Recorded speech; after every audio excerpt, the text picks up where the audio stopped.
Hello friends, good morning. कैसे हैं आप लोग? बढ़िया होंगे। पढ़ाई बढ़िया चल रही होगी। आजकल हम लोग अकाउंटिंग स्टैंडर्ड पर चर्चा कर रहे हैं and nowadays we are discussing about AS 29 which is for provisions, contingent liabilities and contingent assets. अब तक हम डिस्कस कर चुके हैं कि what is contingent liability, what is contingent assets और व्हाट इज प्रोविजंस। तीनों में क्या डिफरेंस है, तीनों की अकाउंटिंग कैसे होती है, eight what amount it is done, and इससे रिलेटेड कोई डिस्क्लोजर होना है तो क्या होना है। तीनों के बारे में हमने डिस्कस किया। जिन्होंने प्रीवियस वीडियोस नहीं देखे हैं वो उनको देख लेना। अब हम स्पेसिफिकली प्रोविजंस पे बात करना चाहते हैं। आज इस एएस का पर्पस क्या है। इस पेपर एएस के मल्टीपल पर्पस है, उनमें से बहुत इंपॉर्टेंट पर्पस है प्रोविजन से रिलेटेड। आपको पता है प्रोविजन एक हमारे P&L अकाउंट के डेबिट में आता है और ये एक तरह से एक्सपेंस का काम करता है। आपको पता है प्रोविजन ज्यादा दिखाएंगे, प्रोविजन का अमाउंट हाई होगा, आपका प्रॉफिट सॉरी कम हो जाएगा, और प्रोविजन बढ़ेगा। प्रोविजन अगर प्रोविजन ज्यादा है तो प्रॉफिट कम हो जाएगा, और प्रोविजन कम है तो प्रॉफिट बढ़ जाएगा। मतलब प्रोविजन एक बहुत ही इंपॉर्टेंट पार्ट है आपके कैलकुलेशन ऑफ P&L का, and it is allowed by accounting standard, allowed by law. तो बहुत सारे जो अकाउंटेंट्स हैं वो इसको आर्बिट्रेरी मैनर में कभी कभी अपनी चॉइस के हिसाब से यूज करते हैं। उन्होंने सोचा कि मान लीजिए किसी ईयर पर्टिकुलर में ज्यादा प्रॉफिट हो रहा है, कैलकुलेशन की ज्यादा प्रॉफिट है, तो अब क्या करें, टैक्स लगेगा। तो व्हाट दे डिसाइडेड कि चलो भाई प्रोविजन बढ़ा देते हैं। प्रोविजन बढ़ाएंगे तो क्या होगा, उस पर्टिकुलर ईयर का टैक्स प्रॉफिट कम हो जाएगा तो टैक्स कम देना पड़ेगा, है ना। या किसी पर्टिकुलर ईयर में प्रॉफिट बहुत ज्यादा कम है, हाँ, अगर प्रोविजन भी बनाया तो आपका और प्रॉफिट कम हो जाएगा। यूजर्स बहुत बार उसको निगेटिवली इम्पैक्ट देखते हैं उसके ऊपर, और परसेप्शन चेंज होता है, ईपीएस बदलेगा। तो बहुत सारे अकाउंटेंट्स क्या करते हैं, इन दैट पर्टिकुलर एक काम करो, प्रोविजन बनाओ ही मत, या जितना प्रोविजन चाहिए उससे कम बना लो। मतलब आर्बिट्रेरी मैनर उन्होंने they are using to manipulate the accounts. तो इस एएस की जो इंटेंशन है वो यही है कि आपके जो अकाउंटेंट्स हैं उनकी इस हरकत पे रोका जा सके, उनको इससे रोका जा सके। जो प्रोविजन जितना चाहिए उतना प्रोविजन वो बनाएं। अब यहां तक हमने डिस्कस किया कि प्रोविजन मतलब क्या है, what is the meaning of provision, provision की एंट्री बने ना बने, कब बने entry, when to recognise the provision, entry बने तो कितने रुपए से बने, एट व्हाट अमाउंट, आपका एस्टीमेट का बेसिस क्या होना चाहिए, and if you are making the provision so what should be your disclosure requirements. एक जनरल बात हम लोगों ने की है। अब प्रोविजन से रिलेटेड कुछ स्पेशल इश्यूज हैं, आज हमने उसके बारे में डिस्कस करना है, क्योंकि अगर आप किसी फाइनेंशियल स्टेटमेंट्स को बनाते हैं और वहां पर प्रोविजंस इज एप्लीकेबल, सो आपको और किन बातों का ध्यान देना चाहिए, सो दैट कोई भी मैनिपुलेशंस ना हो, ये ना लगे कि आपने विंडो ड्रेसिंग की है अपने प्रॉफिट को कम या ज्यादा दिखाने के लिए। सो आइए डिस्कस करते हैं। आज हम बहुत सारे इश्यूज, मल्टीपल इश्यूज हैं, उन पे हम चर्चा करने वाले हैं। सबसे पहले हम बात करेंगे चेंज इन प्रोविजंस कि प्रोविजन जो आपने बनाया, एक बार आपने बना लिया, लेट सपोज 2024 तक आप प्रोविजन बनाते आ रहे हो, आपने प्रोविजन बनाया लेट सपोज आप 10% प्रोविजन बनाते हो। अब 2025 आया, क्या हम प्रोविजन की अमाउंट चेंज कर सकते हैं? चेंज करें तो कब करें, है ना। प्रोविजन का अमाउंट चेंज करने का मतलब है जो प्रोविजन आपने बनाया, क्या आप उसको रिवर्स कर सकते हैं, क्या बढ़ा सकते हैं, कम कर सकते हैं, इसके बारे में। तो इसका जो चेंज का जो आपको नियम फॉलो करना चाहिए, उसके लिए मैं आपको एस को कोट करता हूं। Provision should be reviewed at each balance sheet date and adjusted to reflect the current best estimate. At the end of each year आपको अपने एस्टीमेट को रिव्यू करना चाहिए। लेट सपोज आज तक आप 10% प्रोविजन बनाते आए हैं, सो अब इट्स नॉट नेसेसरी कि इस ईयर आप भी आपको 10% ही बनाना चाहिए। आपको प्रोविजन का अमाउंट आप देख लीजिए, व्हाट इज द नेसेसिटी। अगर परिस्थितियां बदल गई हैं, कोई ऐसी कंडीशन आ गई जिसकी वजह से अब आपको उतने प्रोविजन की जरूरत नहीं है, you should change the provision. आप कम कर सकते हैं, आप ज्यादा कर सकते हैं। And next, if it is no longer probable that outflow of resources will be required, और अगर आपको लगता है कि अब आपको फ्यूचर में प्रोविजन की जरूरत नहीं है तो आप प्रोविजन को रिवर्स भी कर सकते हैं। आप प्रोविजन की एंट्री क्या बनाते हैं? जैसे हम सबसे बेस्ट एग्जांपल लेते हैं profit and loss provision for doubtful dates का। आपको याद होगा, आप लोग अपने जब फाइनल अकाउंट तैयार करते हैं तो वहां पर आप प्रोविजन फॉर डाउटफुल डेट्स बनाते हैं। And provision for doubtful dates जो आपने बनाया, आप उसको कहां शो करते हैं? आप उसको अपने बैलेंस शीट में शो करते हैं, और नेक्स्ट ईयर वो आपके ट्रायल बैलेंस में you show at the and at the credit side of trial balance. वो ओल्ड प्रोविजन है। एंड आपको मालूम होगा कि जो प्रोविजन है जिसको आपने बनाया था, अगर अब उसकी नेसेसिटी नहीं है तो आप उसको रिवर्स कर दें। यानी प्रोविजन की आप एंट्री क्या बनाते हैं? Profit and loss account debit to provision for doubtful debts. मैं एक जिससे आप फैमिलियर हैं, मैं उसका एग्जांपल लेना चाहता हूं, उससे आपको, और ये नियम, ये रूल आप each and every kind of provision पे अप्लाई करेंगे। आपने प्रोविजन बनाया डाउटफुल डेट्स के लिए, एक्सपेक्टेड लॉसेस थे, उम्मीद है कि हो सकते हैं, पैसा डूब सकता है, बट परिस्थिति ने बदली, आपने एक साल बिताया, आपको लगा नहीं यार ये प्रोविजन की जरूरत नहीं है, तो कोई बात नहीं, आपने जो लास्ट ईयर 10,000 का प्रोविजन बनाया था, आप क्या करें? उसको रिवर्स कर दो। रिवर्स करने का मतलब क्या है? आपने प्रोविजन की एंट्री बनाई थी, तो आपने क्या बनाई थी? Paid profit and loss account debit to provision for doubtful debts. अब there is no need, now you should reverse this, reverse the entry provision debit to P&L। मतलब यह है कि दो काम करने हैं, एक तो प्रोविजन को ईच ईयर रिव्यू करना है, नीड है नहीं है, अगर बढ़ाने की जरूरत है इंक्रीज करो, कम करने की जरूरत है डिक्रीज करो, बिल्कुल जरूरत नहीं है, प्रोविजन बनाया था लास्ट ईयर, वो घटना नहीं हुई, जरूरत नहीं पड़ी, कोई बात नहीं, रिवर्स कर दो। सब बेसिक बातें जो आप जनरली करते हो, बट अब हम आज स्पेसिफिकली एएस के में इस प्रोविजन के एंगल से बात कर रहे हैं। Good morning. तो एक तो ये कि एक इशू, आप जब अकाउंटिंग करते हैं तो बहुत बार, मतलब आपको ध्यान रखना है, अगर आपको ये चीजें पता है इट्स वेल एंड गुड, नहीं पता तो आपको याद रखना है कि इसको इस तरह से आपने ट्रीट करना है।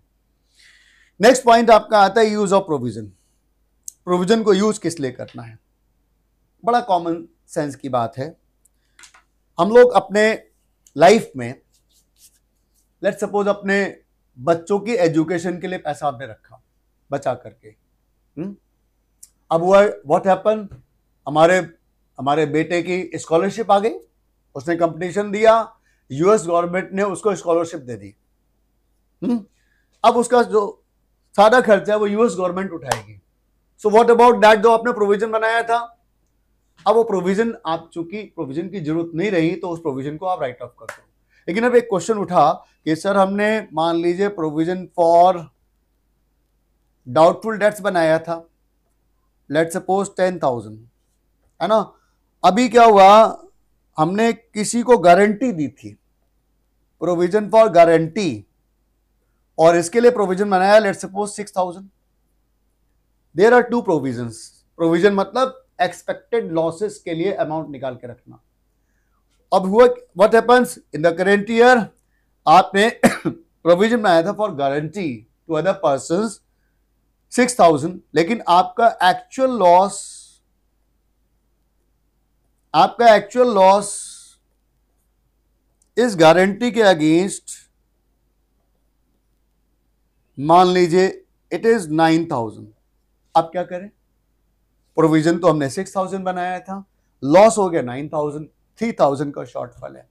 What to do, how to manage it? एक अकाउंटेंट बोला जी प्रोविजन तो प्रोविजन है, प्रोविजन हमारी मर्जी से बना है, हमारी प्रॉफिट से बना है। उसने कहा एक काम करते हैं, जो यहां पर 1,000 का शॉर्टफॉल है, सॉरी 3,000 का शॉर्टफॉल है, वो हम इस प्रोविजन से यूज कर लेते हैं। क्या ऐसा करना उचित होगा? Is it allowable? तो आंसर इज नो। आपने जिस पर्पज से प्रोविजन बनाया है, that provision should be used only for that purpose. Okay, यानी एक प्रोविजन के अमाउंट को आप दूसरे प्रोविजन के आगे यूज नहीं कर सकते। उसके बहुत सारे कारण हैं, ऐसा करेंगे तो कई बार शॉर्टफॉल पता ही नहीं लगेगा। यूजर्स को पिक्चर में लाना भी जरूरी है, सारी चीजें उनको पता चलना चाहिए कि एग्जैक्टली क्या पोजीशन हुई। अगर आप इस तरह से एक प्रोविजन को दूसरे से सेट ऑफ करते रहेंगे तो एग्जैक्टली इस ईयर में क्या हुआ वो पता नहीं लगेगा। इसलिए याद ये रखना है कि एक जिस पर्पज से प्रोविजन बनाया गया है, provision should be used only for that purpose. आप किसी और पर्पज से यूज नहीं कर सकते, आपने याद ये रखना है। अभी एक बहुत इंपॉर्टेंट पार्ट निकल के आता है रिएम्बर्समेंट का। What is reimbursement? रिएम्बर्समेंट क्या होता है? हमको पता होना चाहिए, कोई खर्चा हो गया, कोई एक्सपेंसेस हो गया, है ना, उसकी पेमेंट हम किसी और से लेते हैं। जो लोग जॉब करते हैं उनको पता है कि जॉब में क्या होता है, कई बार आपके बॉस ने कहीं भेजा, आपने वहां खर्चा किया, बाद में उस खर्चे का बिल आपने आके ऑफिस को दे दिया, ऑफिस वालों ने आपकी पेमेंट कर दी। That is called reimbursement. अब यहाँ पे क्या है रिएम्बर्समेंट? यहाँ पर प्रोविजन के केस में रिएम्बर्समेंट क्या है? प्रोविजन का मतलब क्या है? An enterprise with a present obligation might seek reimbursement from another party. आपने इंश्योरेंस करवा रखा है एक्सपेक्टेड लॉसेस के लिए, आपको डेटर से होने वाले लॉसेस के लिए आपने इंश्योरेंस करवाया। सर क्या इसका भी इंश्योरेंस होता है? इंश्योरेंस किसी भी चीज का हो सकता है, किसी भी घटना हो सकता है, आप पेमेंट करने वाले बनो। Insurance company is agree to make insurance, to provide insurance, आप पेमेंट प्रीमियम करिए बस।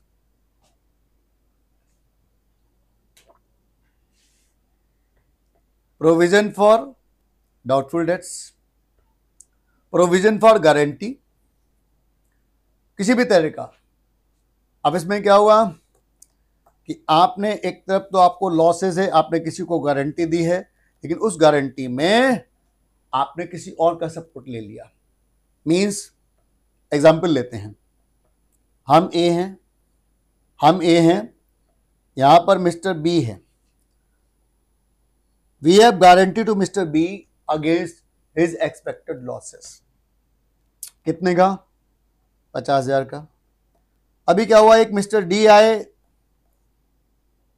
आपने उनके साथ एग्रीमेंट किया कि इस गारंटी के अगेंस्ट अगर मुझे कंपनसेशन देना पड़ा तो उस कंपनसेशन में mister D will also participate. मतलब मिस्टर डी कहते हैं कि मैं 25% गारंटी को शेयर करने को तैयार हूं। या आपने डी से गारंटी नहीं लिया, आपने इंश्योरेंस करवा दिया। इस तरह से किसी और पर्सन से भी आपने उसको इन्वॉल्व कर लिया। अगर फ्यूचर में आपको डैमेज देना पड़ा, आपको पेमेंट करनी पड़ी, आपको गारंटी का अमाउंट फुलफिल करना पड़ा, सो उस केस में जो अदर पार्टी है वो कहती, वो एग्री है कि वो आपके साथ इस लॉस को शेयर करने के लिए तैयार है।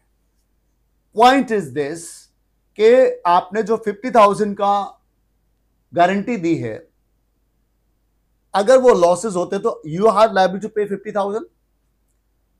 इसमें से 50,000 में से 12,500 रुपए 12,500 कोई अदर पार्टी से आपको मिल सकते हैं, इंश्योरेंस कंपनी से मिल सकते हैं, सप्लायर से मिल सकते हैं। सप्लायर ने कहा इस गारंटी का इतना हिस्सा हम बियर करेंगे।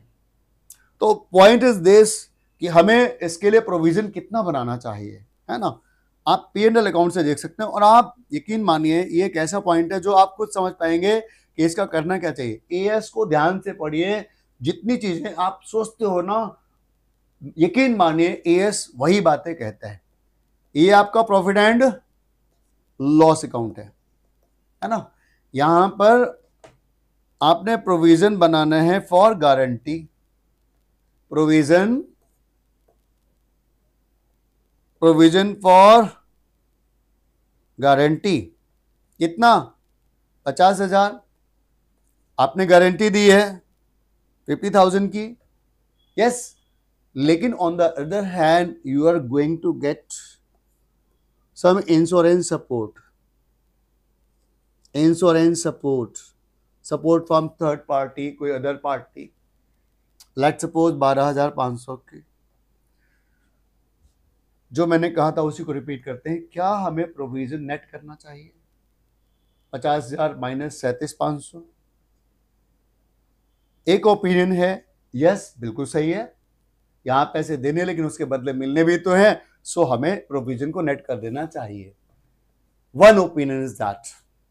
लेकिन दोस्तों अगर आप ऐसा करते हैं तो आपको बता दें गलत होगा। सर गलत कैसे होगा? बताता हूं। देखिए, every possible loss should be provided for, ये हमारा प्रूडेंस प्रिंसिपल कहता है।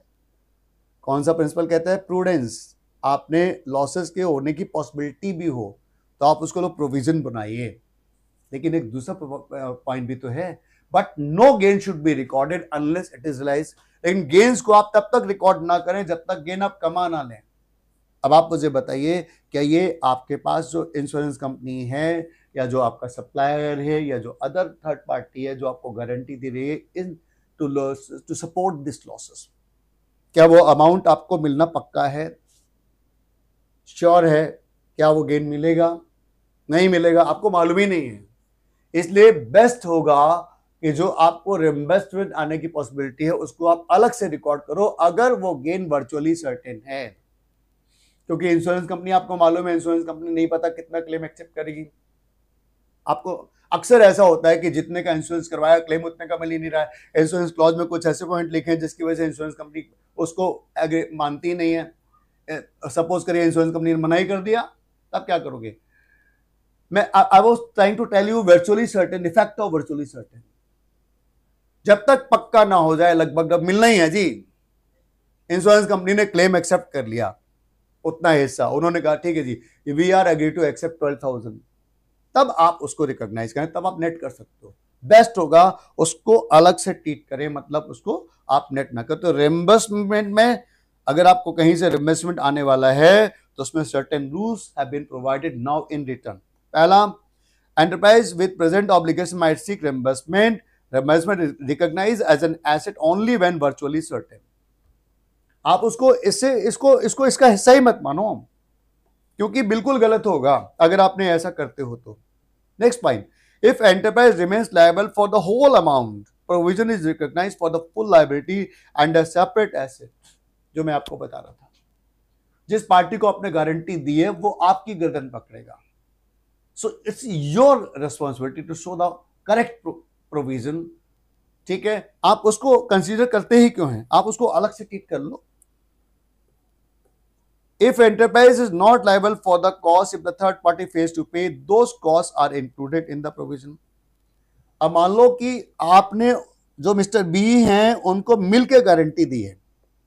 एक अदर पॉइंट, हम ए हैं, यहां मिस्टर बी हैं, यहां मिस्टर डी हैं, हम दोनों लोगों ने मिलकर के गारंटी दी। किसको? बी को। इसमें हमारा हिस्सा 60%, suppose our part is 60% and D's part is 40%. So हमें कितने का प्रोविजन बनाना है? अगर सपोज करो टोटल 50,000 रुपए की गारंटी है, so we will make provision only for our part. पिछले केस में और इस केस में फर्क है। प्रीवियस केस में the whole guarantee has been given by us to mister B, but यहां पर क्या है? Whole guarantee is not given by us, some share belongs to us and some parts belongs to mister D. यहां पर अगर हमारे की joint guarantee है, उस केस में हम ज्वाइंट प्रोविजन बनाएंगे, मतलब 40% मिस्टर डी का हिस्सा होगा, वो बनाएंगे अपनी बुक्स में। हम केवल 60% हिस्से के लिए प्रोविजन बनाएंगे। हाँ, लेकिन एक इंपॉर्टेंट बात है, आपके दोनों की ज्वाइंट गारंटी है। लेट सपोज आपको पता लगा मिस्टर बी डी की financial health is not good, या वो इंसॉल्वेंट हो गए हैं। अब क्या होगा? यू नो वेरी वेल, अगर ऐसा केस है और एग्रीमेंट में ऐसा लिखा है कि अगर ज्वाइंट गारंटर फेल होता है तो आप लायबल होगे, उस केस में आपको पूरे अमाउंट का प्रोविजन बनाना चाहिए। This is the case of provision for joint liability. समझ में आया? मतलब आप एक ही चीज पे देखो कितने पॉइंट निकल के आ रहे हैं। Recognise reimbursement asset should not exceed the liability. एक और पॉइंट आ गया, वन मोर पॉइंट। आपकी गारंटी कितने की है? 50,000 की है, और आपने इंश्योरेंस करवा लिया। पहली बात तो ये फिजिकली पॉसिबल नहीं है, इट्स वेरी रेयर कि आप किसी और से गारंटी ले लें, बट फिर भी मान लो किसी वजह से आपने 60,000 की गारंटी उससे ले ली, या 2-3 पार्टीज आपने इन्वॉल्व कर ली हैं, जिसकी वजह से जो आप गारंटी ले रहे हो इसके अगेंस्ट वो आप इससे ज़्यादा की है। तो आपको याद रखना है कि जितने की, भाई ये अमाउंट आपको देंगे थोड़ा ना, आप 60,000 के 10 लाख की गारंटी ले लो दूसरे से, लेकिन अल्टीमेटली उन्होंने गारंटी आपको किसके लिए दी है? उन्होंने इस लाइबिलिटी के अगेंस्ट दी है। If this liability arises they will compensate, they are agreed to compensate you, so that आप अपनी लाइबिलिटी को इजीली मीट आउट कर सकें। लेकिन एक बात याद रखना, लाइबिलिटी जितनी की होगी उतना ही तो पैसा मिलेगा दोस्त, उससे ज़्यादा तो मिल नहीं सकता। तो आपने किसी भी हालत में प्रोविजन उससे ज़्यादा का नहीं बनाना। मतलब आपको कंटिजेंट एसेट, आपको उससे ज़्यादा की रिकॉर्ड नहीं करनी है, आपको एसेट उससे ज़्यादा का रिकॉग्नाइज नहीं करनी है। Reimbursement can be offset against the expenses in the profit and loss, ये हम करते हैं। आपको पता है प्रोविजन फॉर डाउटफुल डेट्स में ऐसा हम करते हैं। अगर हमने प्रोविजन भी बना रखा है और प्रोविजन और बैड डेट्स भी है तो दोनों को हम नेट ऑफ करके रखते हैं। तो दोस्तों रिइंबर्समेंट के इतने पॉइंट्स निकल कर आए। आई एक्सपेक्ट कि आपको इसके बारे में समझ में आ गया होगा। मैंने आपको चेंज इन प्रोविजन बता दिया, मैंने आपको यूज ऑफ प्रोविजन एक्सप्लेन कर दिया। अब हम एक और पॉइंट पे आ रहे हैं आपके पास, important, expected disposal of assets. What is this? इसका मतलब क्या है? कई बार होता है, मान लो एक लॉस होने की पॉसिबिलिटी है, बिजनेसमैन कहता है यार टेंशन नहीं, मेरा वहां पे एक लैंड है, उस लैंड को बेच के जो भी पैसे आएंगे मैं उससे इस लाइबिलिटी को मिट आउट कर लूंगा, है ना? तो करना क्या चाहिए? क्या प्रोविजन बनाएं कि ना बनाएं? मतलब एक तरफ आपकी एक्सपेक्टेड लॉस है, expected loss, let's suppose 5 lakh, 5 lakh, and on the other hand आपके देर इज वन एसेट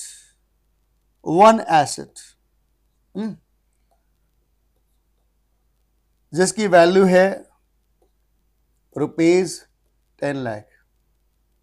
अब एक नॉर्मल इंसान होगा तो क्या कहेगा? बोले जी टेंशन ही नहीं है हमें, what is the tension, why to have any pain, अगर लॉस होने वाला तो मेरे पास उससे ज्यादा की संपत्तियां यार, टेंशन किस बात की है? लेकिन एक बात और समझो भाई साहब, ये जो आपको लॉस होने वाला है, जो आपका एक्सपेक्टेड लॉस है, या आपने मान लो किसी को गारंटी दी थी,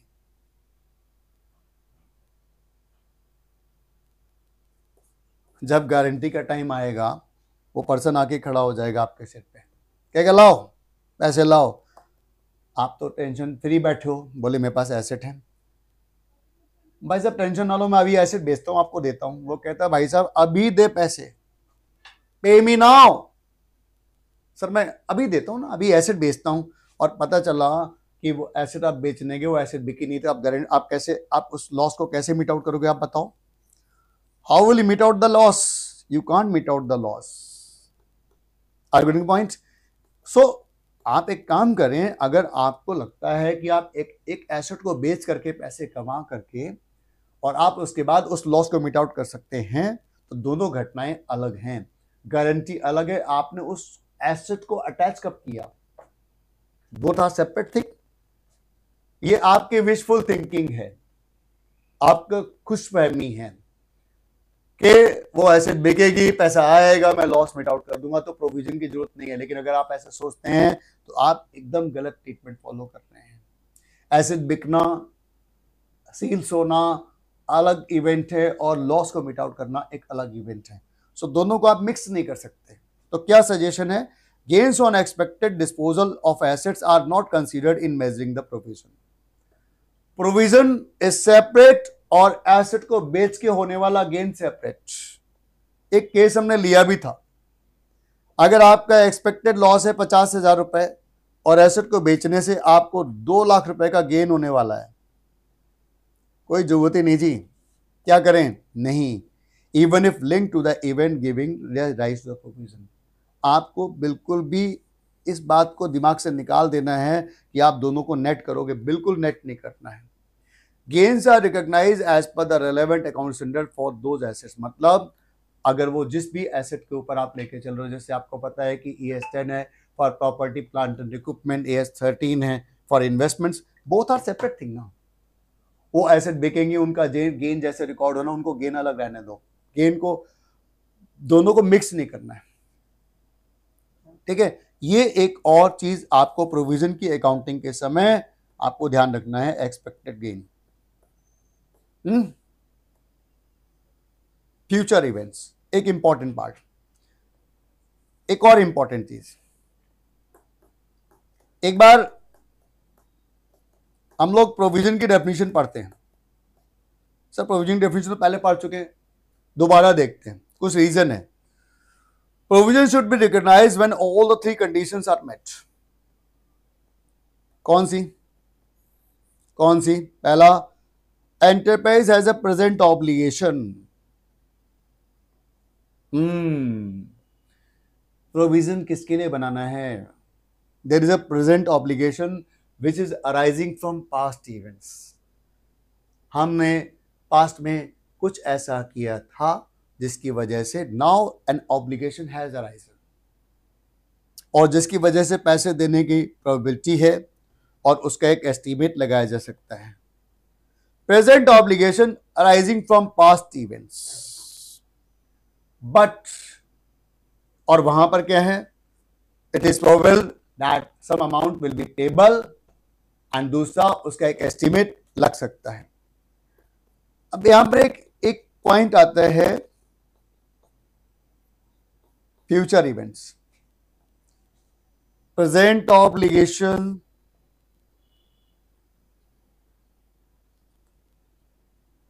अराइजिंग फ्रॉम पास्ट इवेंट, यही है ना?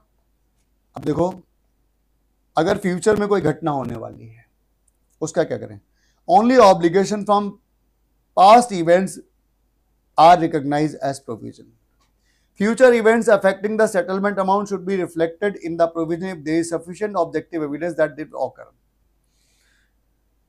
लॉस अभी हुआ नहीं है, लॉस अभी हुआ नहीं है, फ्यूचर में होने की पॉसिबिलिटी है।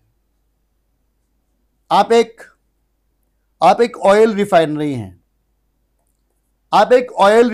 हैं, रिफाइनरी का काम क्या होता है? आप ऑयल एक्सट्रैक्ट करते हैं। अब आप जिस एरिया में भी आपकी ऑयल रिफाइनरी होगी, आपको पता है कि आपकी एक्टिविटी से वहां का जो लैंड है काफी हद तक वो खराब हो जाता है। आपने उसको क्वालिटी को खराब कर दिया, लैंड की क्वालिटी को। लेकिन वहां पे कोई कानून ऐसा है नहीं जो आपको ऐसा रोक सके।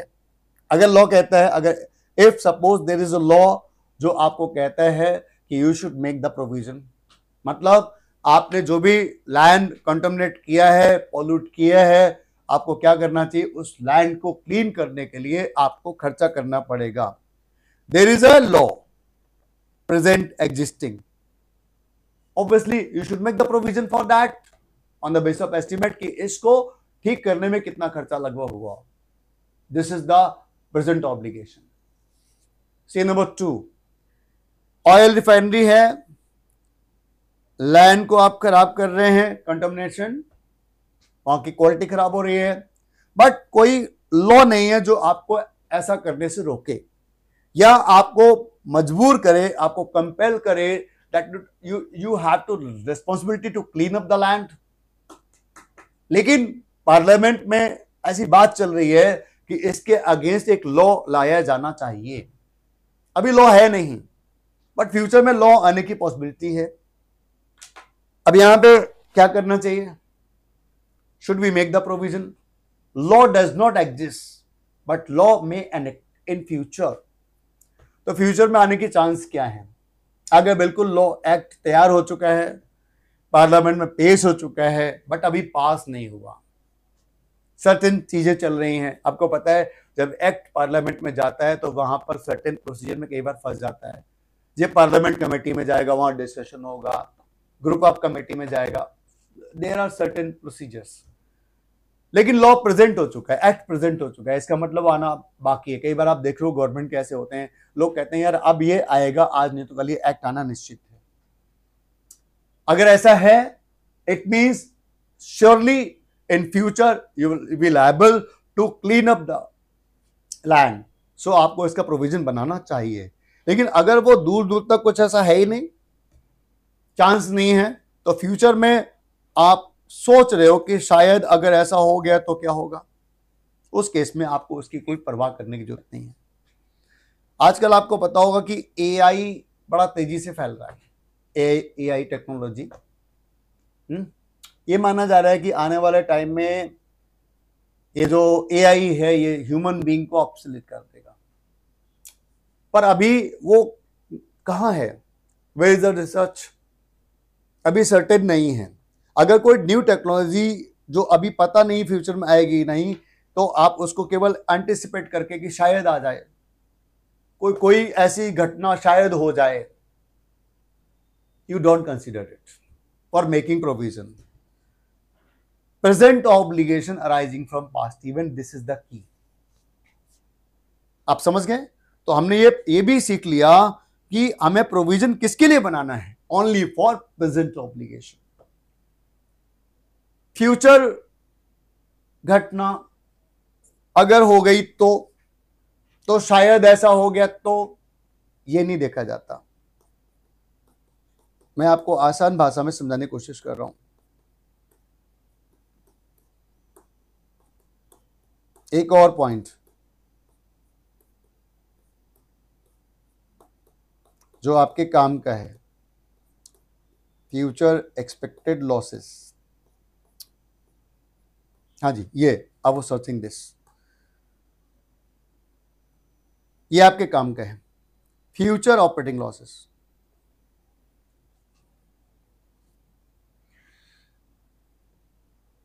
मेरी कंपनी जो प्रोडक्शन कर रही है, जो बिजनेस कर रही है, फ्यूचर में उसको लॉस अगर हुए होंगे, उसके लिए प्रोविजन अभी बनाए नहीं। You should have present obligation. अभी वो प्रेजेंट एग्जिस्ट करता हो। फ्यूचर में अगर मैं, देखिए आपने गुड्स सेल आउट कर दिया, सेल आउट कर चुके हो 10 लाख रुपए का, उसके ऊपर 10% अमाउंट डूबने की पॉसिबिलिटी है, यानी ऑलरेडी घटना हो चुकी है, सेल्स की जा चुकी है, इसका प्रोविजन बनाना बनता है। लेकिन आपने अभी गुड्स सेल आउट नहीं किया, आप एक्सपेक्ट करते हो कि नेक्स्ट ईयर मैं 50 लाख की, 20 लाख की, 25 लाख की सेल करूंगा, एक्सपेक्टेड सेल। और अगर 25 लाख की सेल्स की तो उसके ऊपर 10% एक्सपेक्टेड लॉस प्रोविजन बनाना चाहिए। क्या ऐसा करना सही होगा? No, obligation should exist. अभी ऑब्लिगेशन है ही नहीं, तो फिर किस बात का प्रोविजन? फ्यूचर ऑपरेटिंग लॉसेस जो कि अभी हुए नहीं हैं, भाई सेल क्या पता अगले साल कितनी की हो, उसके लिए क्यों डरना? मैं शादी करूंगा, मेरा बच्चा पैदा होगा, उसके भी बच्चे होंगे, उस समय अगर उन बच्चों को प्रॉब्लम हुई एजुकेशन में, तो मैं उसके लिए पैसा निकाल के रख रहा हूं। आप बताओ क्या आप ऐसा करते हो? नहीं। लोग कैसे करते हैं? मेरा बेटा है, अभी 10 साल का है, जब ये 18 ईयर का होगा तो मुझे इसकी एजुकेशन के लिए खर्चा करना पड़ेगा। तो आपका बेटा एग्जिस्ट करता है, उसकी एजुकेशन निश्चित है, 8 साल निश्चित है, 10 साल निश्चित है, तो ये प्रेजेंट ऑब्लिगेशन है। जो पर्सन दुनिया में नहीं आया उसके लिए क्या प्रोविजन करोगे बताओ? ये मतलब है। एक्स पर्सन मेरी लाइफ में आएगा, अगर उसके साथ ऐसी घटना हो गई, उस समय मुझे शायद ऐसा करना पड़ जाए। फ्यूचर इवेंट्स, फ्यूचर लॉसेस, बस same thing you can apply in your business also. जो अभी है नहीं उसके बारे में बात नहीं करनी। नोएडा में एक लैंड खरीदने की प्लान कर रहे हैं, वहां गवर्नमेंट ने अगर ऐसा रेगुलेशन बना दिया तो शायद लॉस हो, अब खर्चा करना पड़े, उस खर्चे का प्रोविजन अभी से नहीं। Land does not exist with you. तो future operating losses, you get the point? Restructuring, restructuring क्या होती है? जहां पर आप बिजनेस के मॉड्यूल को चेंज करते हो। जैसे आप अपने बिजनेस को बेचना चाहते हो, आपकी 4 यूनिट्स हैं, ए बी सी डी। आपका प्लान है कि आप इनमें से डी जो यूनिट है इसको बेचना चाहते हो, you are going to sell it out. आप अपने बिजनेस का क्लोजर कर रहे हो, एक ब्रांच बंद कर दोगे, एक नई ब्रांच ले आओगे, एक मैनेजमेंट स्ट्रक्चर चेंज होने वाला है। मैं अपने कंपनी के सीईओ और या सीएफओ या सीओओ किसी को हटाने वाला हूं, उसकी जगह नया लाने वाला हूं, कुछ भी ऐसा आप करने जा रहे तो उसे कहते हैं रीस्ट्रक्चरिंग। आप रीस्ट्रक्चरिंग करोगे तो उसकी वजह से खर्चा भी होगा, तो उसके लिए क्या होना चाहिए? Provision for restructuring cost is recognised only when the general recognition criteria for provisions are met. देखा जाए तो इसको अलग से पढ़ने की जरूरत नहीं है, आप पढ़ चुके हो पहले ही।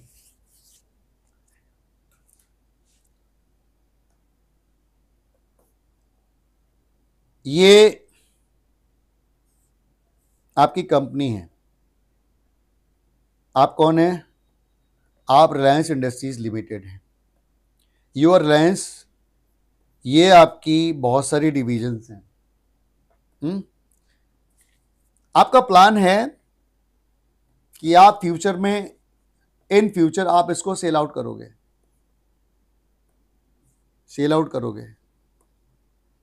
है ना? अभी आपने इसको सेल आउट किया नहीं है, but in future you are planning to make it, और इसकी वजह से आपको कुछ खर्चे करने की जरूरत पड़ेगी। क्वेश्चन इज दिस, क्या उस खर्चे के लिए अभी से प्रोविजन बनाना उचित होगा? Answer is no. आप जानते हो क्यों? क्योंकि आपने अभी इसको सेल किया नहीं है, सेल आउट किया नहीं है, आपका एग्रीमेंट नहीं हुआ है। हमने प्लान किया है, न्यूज़पेपर में ऐड दे दी है, सर्टेन पार्टी के साथ नेगोशिएशन चल रहा है, but where is the deal, where is the sale out plan? हो सकता है कि फ्यूचर में आप अपना एग्रीमेंट, अपना प्लान ही बदल दो। Until unless there is a sale agreement, there is no present obligation. तो उससे होने वाली किसी भी घटना से रिलेटेड लॉस या खर्चे का प्रोविजन बनाने का मतलब क्या बनता है? अभी अभी हमने future event which does not exist should not make liable you to make provision. अब इसको डिटेल में पढ़ लेते हैं। Provision for restructuring cost is recognized only when the general recognition criteria for provisions are met. Present obligation arising from past events. No obligation for sale arises until a binding sale agreement exists. मैंने अभी भी बताया था आपको। अगर आपने agreement अभी किया ही नहीं है तो फिर किस बात का, फिर कौन सी रिस्ट्रिक्शन? मैनेजमेंट को रीस्ट्रक्चर करने का प्लान है, किया नहीं है, उसके लिए कोई ऑब्लिगेशन अराइज नहीं होता, तो प्रोविजन भी नहीं चाहिए। Restricting provision includes only direct expenditure, very important, necessary and telling the restricting cost and not associated with ongoing activities.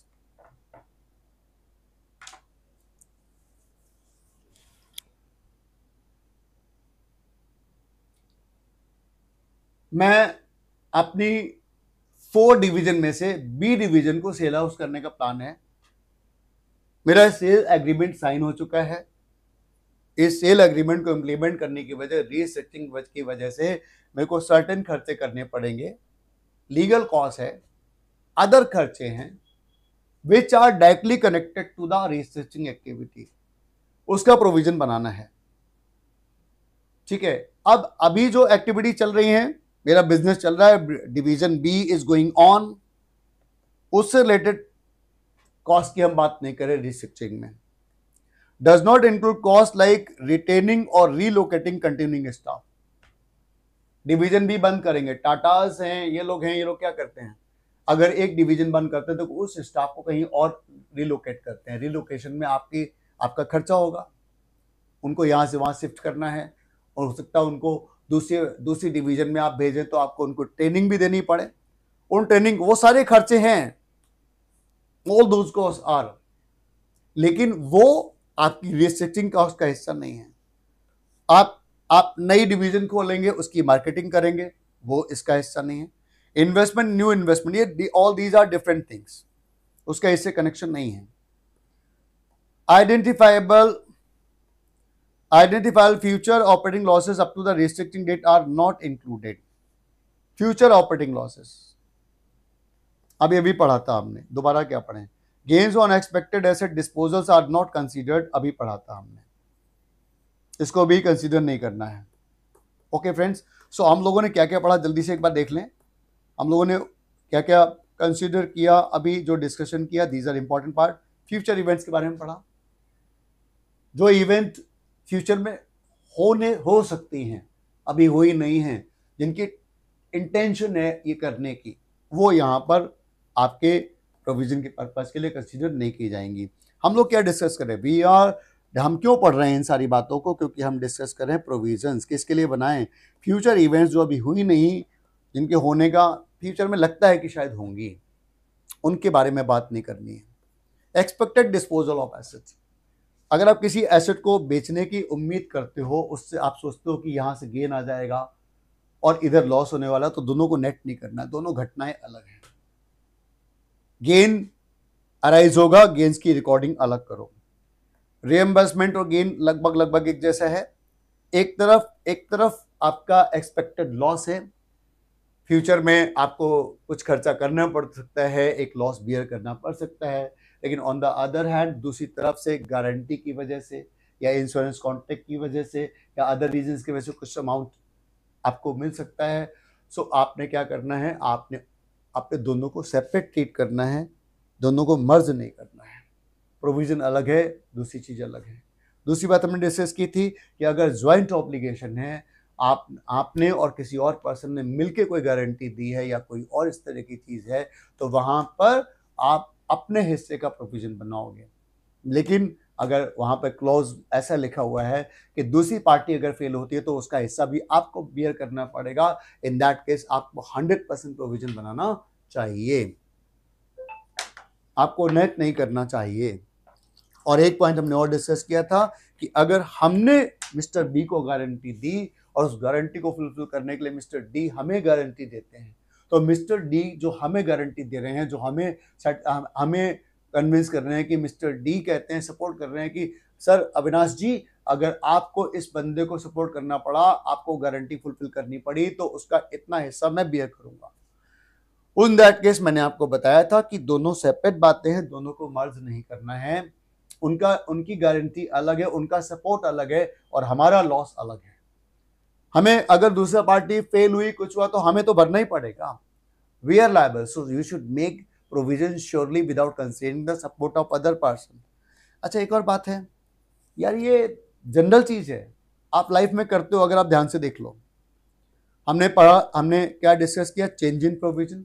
Provision को हमें क्या करना चाहिए, हमें प्रोविजन को चेंज भी कर सकते हैं, बढ़ा सकते हैं, कम कर सकते हैं, ठीक है ना। अगर प्रोविजन का यूज नहीं है तो उसको रिवर्स भी कर सकते हैं।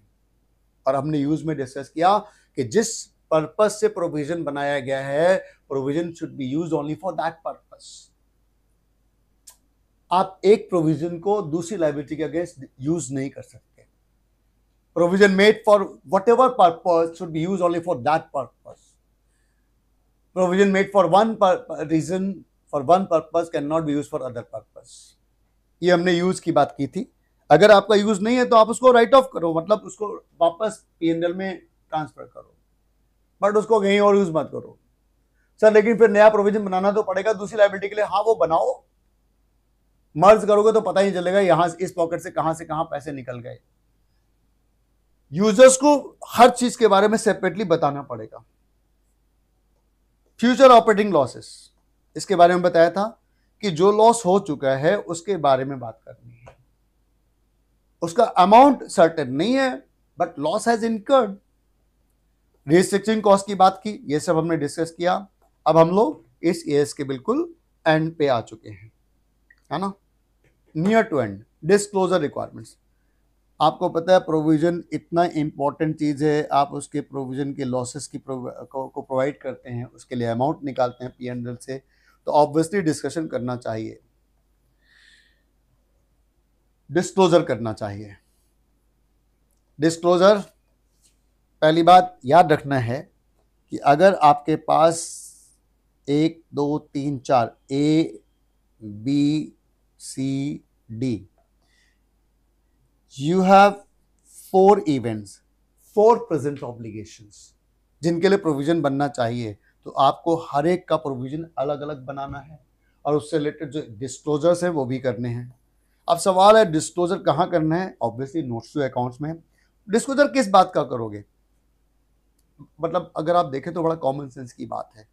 पहली बात क्या कि उसका अमाउंट कितना है, ओपनिंग बैलेंस ऑफ प्रोविजन और क्लोजिंग बैलेंस ऑफ प्रोविजन कितना था, कहीं भी करते हो। आपने इस साल कितना प्रोविजन बनाया, एडिशनल प्रोविजन।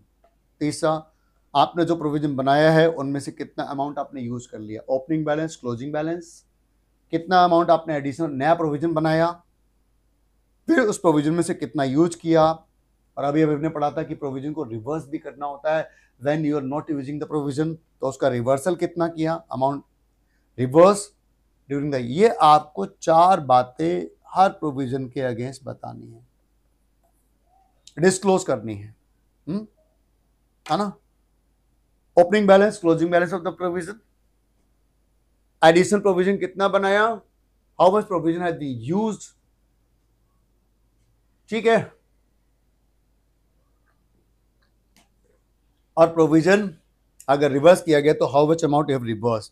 ये सारी चीजें आपने डिस्क्लोज करनी है, बिल्कुल स्पेसिफिकली मर्जिंग नहीं करनी। Brief description of the obligations, nature and expected timing on outflow. आप करते हो ना, केवल प्रोविजन तो नहीं लिखे थे, प्रोविजन आप मेंशन करते हैं, प्रोविजन फॉर डाउटफुल डेट्स, है ना। वो उसका लॉसेस के होने की पॉसिबिलिटी कब है, गारंटी दी गई है अगले 2 साल के अंदर अगर ऐसा होता है तो हम इस घटना के लिए कंपनसेट करने के लिए लायबल हैं, मेंशन करना पड़ेगा। Indication of uncertainties about outward major assumptions concerning the future events. कौन सी अनसर्टेनिटी हैं जिनकी वजह से ये आपके ऊपर आने की पॉसिबिलिटी है।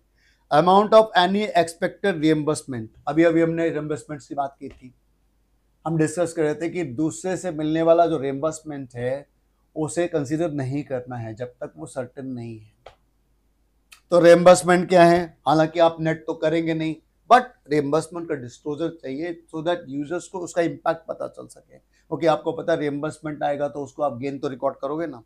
स्टेटिंग the amount of any recognise asset for that, अगर आपने उस रिएम्बर्समेंट के अगेंस्ट कोई आपने गेन रिकॉग्नाइज किया है तो आप उसको बताइए, कोई एसेट रिकॉग्नाइज की तो बताइए। And very important, small and medium size companies are exempt from these specific disclosure.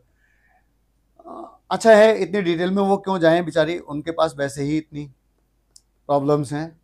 Disclosure requirements for each class of contingent liability. Contingent liability में भी आपको पता है बहुत सारे disclosure, unless the possibility of outflow is remote, a brief description of its nature is made. Contingent liability का आपको पता है रिकॉग्निशन नहीं करते, हम डिस्क्लोजर करते हैं, है ना। क्या करना है डिस्क्लोजर में, क्या करोगे, an estimate of its financial effect, कितना लगभग कंटीजेंट लायबिलिटी कितने की राइज हो सकती है, वो अब मैंने आपको 500 करोड़ का एक एग्जाम्पल दिया था, अमाउंट आपको बताना है लगभग कितने की लायबिलिटी हो सकती है। Indication of uncertainty relating to outflow, और फिर possibility of any reimbursement. Again घूम के सारी चीज़ें वही आ रही हैं। सो फ्रेंड्स, ये मैंने आपके साथ डिस्कस किया कि आपको प्रोविजन बनाते समय किन किन चीज़ों का ध्यान रखना है। कुल मिला के अगर हम इसको जितना हमने पढ़ा, अगर इसको कंक्लूजन लें, शॉर्ट में समराइज करें, तो इतनी सी बात है कि प्रोविजन बनाना है possible event arising from possible obligation arising from past events. यानी अगर ऑब्लिगेशन प्रेजेंट नहीं है तो आपने उसके बारे में सोचना नहीं है, ठीक है। दूसरे पॉइंट हमने पढ़ा कि हमें प्रोविजन को क्या अमाउंट कैसे बनाना है, डिसाइड करना है, जो हमारा एस्टीमेट है उसके बेसिस पे, और उस एस्टीमेट को लगाते समय आपको अगर कहीं और से सपोर्ट मिलने की पॉसिबिलिटी है तो आपको उसको कंसिडर नहीं करना है, ये बात है ना। आपको लगता है किसी एसेट को बेच के आपको गेन हो जाएगा और यहाँ से लॉस होने की पॉसिबिलिटी है, दोनों को मर्ज नहीं करना है। आपका एक्सपेक्टेड लॉस 10 लाख, उधर से आने का एक्सपेक्टेड गेन की पॉसिबिलिटी 50 लाख, आपने प्रोविजन बनाया है नहीं, आपने कहा जी इस वजह से कल को अगर कोई पॉइंट अराइज होता है, आप कहते हैं जी इस वजह से प्रोविजन नहीं बनाया क्योंकि वहां से पैसा आना तो था ही, सो कंपनी के ऊपर बर्डन तो 10 लाख का लाइबिलिटी अराइज हो सकती है और 50 लाख गेन होने वाला है, so that's why we did not make the provision. ये बिल्कुल गलत होगा। आप उसको, आप एक ऐसी आप छिपा रहे हो, आपने हाइड कर दिया, ये बहुत बड़ी बात होगी। एंड प्रोविजन जिस पर्पस से बना है उस पर्पस पे ही यूज करना है। अगर वो यूज पर्पस खत्म तो प्रोविजन को वापस बैक रिवर्स करो, सिंपल बात, no use for other purpose. और फिर हमने डिस्क्लोजर की बात कर ली। अगर हम शॉर्ट समराइज करें तो अब मैं आपके साथ थोड़ा सा इस बात पे चर्चा करना तो चाहता हूं कि इस एएस को लाने की जरूरत क्या है। हालांकि इसके बारे में मैं आपके साथ पहले डिस्कस कर चुका हूं। ये आपके स्टडी मटेरियल से मैंने एक चार्ट शो कर रहा हूं। किसी पार्टिकुलर ईयर में हाई प्रॉफिट हुआ, मैंने शुरुआत में बताया था। Create provision while it is not required, मतलब प्रोविजन के जरूरत ने जबरदस्ती प्रोविजन बना दिया है। किस लिए?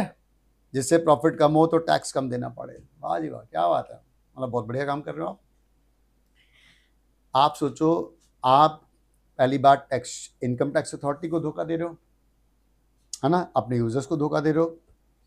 किसी पर्टिकुलर ईयर में कम प्रॉफिट हुआ, प्रोविजन जरूरत है लेकिन आपने प्रोविजन नहीं बनाया, इससे क्या होगा? हाई प्रॉफिट होगा। हाई प्रॉफिट होगा तो ईपीएस भी हाई होगा। ये आप आर्बिट्रेरी मैनर में जो काम कर रहे थे ये अब ना हो पाए, इसलिए इस एएस 29 की जरूरत पड़ी। हम क्यों पढ़े इस एएस को? इसकी जरूरत है, इसलिए जहां प्रोविजन चाहिए प्रोविजन बनना चाहिए, जितना प्रोविजन बनना चाहिए उतना बनाओ, उतने अमाउंट से बनाओ, उसको उसी पर्पज से यूज करो। अगर उससे रिलेटेड कुछ स्पेसिफिक डिस्क्लोजर चाहिए तो डिस्क्लोजर दिए जाएं। इन सब रीजन से इस एएस को लाने की जरूरत पड़ी। Why this AS? This is the reason for AS. ठीक है, ओके। एंड लास्ट, नाउ अब we are at the end of this AS. एक पॉइंट है जो बताना है। कहां गया कहां गया कहां गया? हाँ,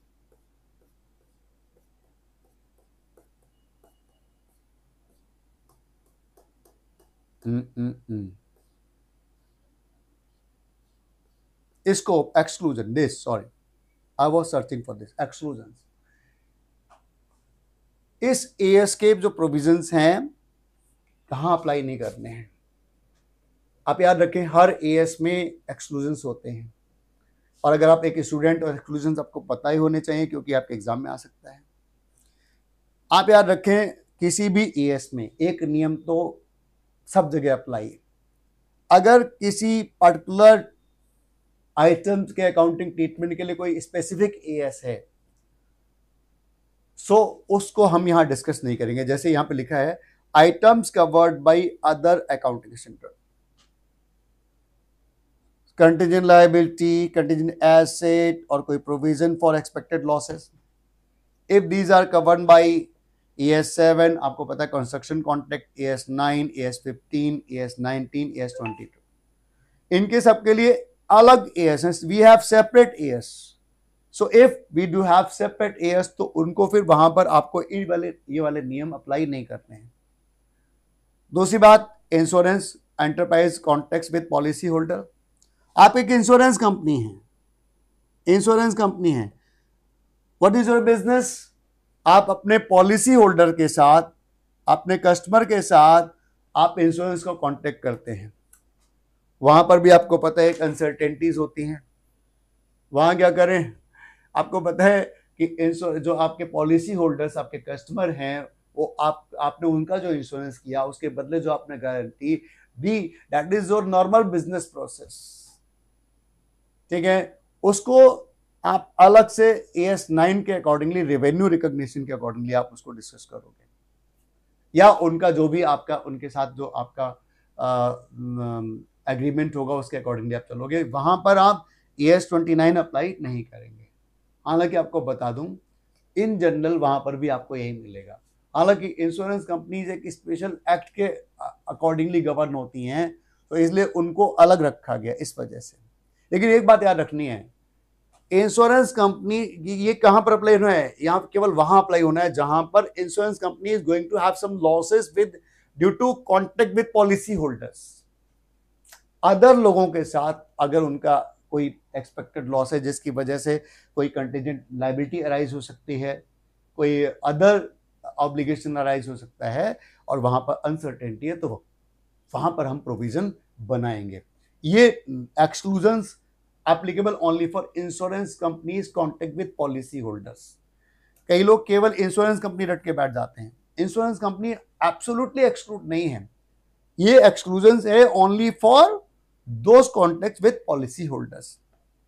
एग्जीक्यूटरी कॉन्ट्रैक्ट, एग्जीक्यूटिव कॉन्ट्रैक्ट क्या है, अगर आप इसका मीनिंग पढ़ के देखेंगे तो आपका एएस ने ये डेफिनेशन इंट्रोड्यूस की है। एग्जीक्यूटिव कॉन्ट्रैक्ट क्या हुआ, अगर हम शॉर्ट में कहें तो ऐसे कॉन्ट्रैक्ट जो अभी एग्जीक्यूट नहीं हुए, जिसके बारे में अभी काम होना बाकी है, जैसे contract where neither party has perform any obligations of both have partially perform to an, अभी वो कॉन्ट्रैक्ट बना ही नहीं, अभी उसमें आपने लिखा है कि अगर एक पार्टी ऐसा कर देगी तो ऐसा होगा, दैट इज वहां पर what they are writing, as perform neither party has perform any obligations, तो उस केस में क्या होगा, वो यहाँ पर एग्जीक्यूटिव कॉन्ट्रैक्ट आपको अप्लाई नहीं होंगे। हालांकि अगर हाँ ऑनरस नेचर, मतलब जहां पर कंडीशन लिखी हुई है, दैट इज ऑनरस। और फाइनेंशियल इंस्ट्रूमेंट्स जैसे इन्वेस्टमेंट्स है, आपको पता है investment, long term investments are valued at fair value, at cost और फेयर वैल्यू। अब आपको पता है फेयर वैल्यू जो है वो आपकी ईच ईयर चेंज होती जाती है, कम होगी ज्यादा होगी, तो वहां पर आपको लॉस भी होने की पॉसिबिलिटी होगी, उनको हम यहां पर कवर नहीं करेंगे। क्यों नहीं करेंगे, क्योंकि उसके लिए आपके पास सेपरेट नियम है, सेपरेट एएस हैं, उनको हम एक्सक्लूड कर देते हैं। सो आपको इतनी चीज़ों को एक्सक्लूड करना है। सो कुल मिला के दोस्तों ये मैंने आपके साथ AS 29 डिस्कस किया। यहाँ पर आकर मैं अब AS 29 को एंड करना चाहता हूँ। उम्मीद है कि आपको इससे फ़ायदा होगा। कोई डाउट आता है तो आपको पता है पीछे मेरे लोगों पे देयर इज़ अ नंबर, आप उसके थ्रू मुझसे कांटेक्ट कर सकते हैं। जो इसके कुछ बची हुई केस स्टडीज़ हैं उसके लिए मैं अलग से कोशिश करूँगा एक सेपरेट वीडियो लाऊं। दोस्तों मैं भी इंसान हूँ, डिस्कशन में कुछ कमी हो सकती है, हो सकता है आपको कहीं दिक्कत लगे, सो आप मुझसे डिस्कशन करें। हो सकता है मैंने जो बताया आप उसका कुछ और मतलब निकालो, तो हम बैठ के डिस्कशन कर सकते हैं। बट मैं पूरी कोशिश कर रहा हूँ कि आपके जो एएस है उसको जैसा लिखा है उसके अकॉर्डिंगली आपको एक्सप्लेन किया जाए। ठीक है, so thank you, thanks a lot. बस आपका सपोर्ट चाहिए। अगर आप इस चीज़ से हैप्पी है तो आप इसको ऑब्वियसली दूसरों तक शेयर करें, जिससे कि दूसरों को भी फ़ायदा मिले। Thank you, thanks a lot. मिलते हैं अगले वीडियो में एक और नए एएस के साथ। Thank you, take care, bye bye.